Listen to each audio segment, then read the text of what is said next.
लोगों ने बैलेट से बुलेट के ऊपर जो जीत का आगाज किया है वो चालू रहना चाहिए। तो हम नहीं समझते पोस्ट पोल वायलेंस होगी।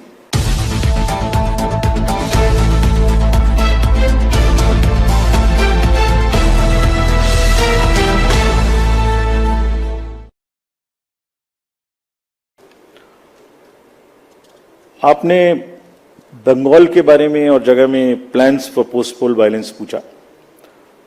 हम बहुत आशावान हैं। We are very confident by seeing what has happened in 7 phases in West Bengal. हर जगह में पूरी कंट्री में लोग अब हिंसा के नाम से त्रस्त हैं और हम ये अपील भी करते हैं सबसे कि जिस तरीके से डिफरेंट टफ इलाकों में लोगों ने बैलेट से बुलेट के ऊपर जो जीत का आगाज किया है वो चालू रहना चाहिए। तो हम नहीं समझते पोस्ट पोल वायलेंस होगी। लेकिन अगर होती है तो हमने कुछ स्टेट्स में पहली बार एमसीसी के बाद भी सेंट्रल पैरामिलिट्री फोर्सेस रहेंगे ऐसा निर्णय लिया है, जिसमें आंध्रा भी शामिल है, बंगाल भी शामिल है, यूपी भी शामिल है, मणिपुर भी है। जहां जहां हमें संभावना है तो बंगाल में भी पर्याप्त मात्रा में पोस्ट पोल पैरामिलिट्री फोर्सेज रहेंगी। हालांकि वो राज्य सरकार के अधीन रहेंगी क्योंकि लॉ एंड ऑर्डर उनका काम है और हमें कोई शक नहीं है कि राज्य सरकार और ये इन पैरामिलिट्री फोर्सेज की मदद से पोस्ट पोल वायलेंस को रोकने में हम पूरी तरह से आश्वस्त हैं। वो तैयार रहेंगे और कोशिश करके उसको रोकेंगे भी। JNK में आपने पूछा, मैं 2 बार बता चुका हूं। JNK की जो स्टोरी है वो एक बहुत ही आशा देने वाली स्टोरी है।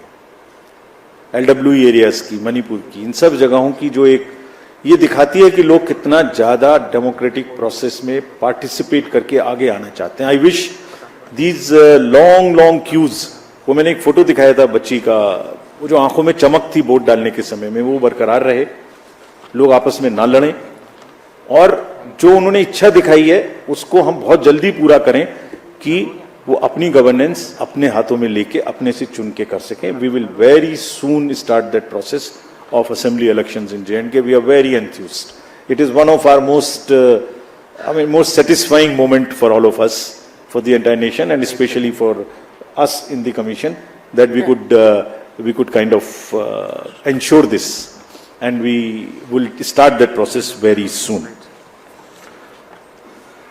आपने पूछा पोस्टल बैलेट के बारे में कि हमने उसका जवाब नहीं दिया। देखिए, पोस्टल बैलेट की जो स्कीम है उसका रूल है 54A which was introduced in 1964 in the act। उस समय में बहुत सारे पोस्टल बैलेट्स नहीं थे। उस समय में सीनियर सिटीजन्स नहीं थे, PWDs नहीं थे, ETPBS भी उस तरीके का नहीं था। तो धीरे धीरे संख्या बढ़ रही है और for an inclusive election it is necessary that we extend this facility. जैसे पिछली बार आप ही ने कहा था कि आप लोगों को ये फैसिलिटी नहीं है, हमने जाके एनेबल की। सबको मिलनी चाहिए, एसेंशियल सर्विसेज वालों को मिलनी चाहिए। लोग कहते हैं हमसे हमें वोट देने का अधिकार क्यों नहीं, नर्सेज, डॉक्टर्स, बहुत जगह से बात आती है। हम वी आर ट्राइंग। हमने तो रिमोट वोटिंग में जो लोग घर से बाहर चले गए उन तक के लिए प्रयास करने की कोशिश की थी, जो अभी समय नहीं आया। तो ये जो एक्ट कहता है, जो रूल कहता है, वो क्लियर कहता है कि postal ballot counting will start first. So on all centres in the country it will start first, no doubt about it. After only half an hour would start the EVM counting. So there are 3 countings which are happening simultaneously, and it is happening. It happened in 2019. It happened in all the 2022 elections of the states held thereafter. It happened yesterday also in case of Arunachal and Sikkim. हम mid course नहीं बदल सकते कुछ भी। और क्यों नहीं बदल सकते? Because it is compliant with the rule. क्या कहता है कि तीनों स्टार्ट होंगी और उसके बाद निर्विरोध तरीके से लास्ट तक कंटिन्यू करेंगी। पोस्टल की तरह चलेगा, ईवीएम की तरह के चलेगी। जैसे ईवीएम खत्म होगा वैसे ही 5 वीवीपैट की पर्ची का गिनना शुरू हो जाएगा। और आप लोगों की जनरल जानकारी के लिए, almost majority of the booths में पोस्टल बैलेट की संख्या कम है, तो वो वैसे ही ऑटोमेटिक पहले खत्म हो जाएगा. It will continue like this. This is what I wanted to से.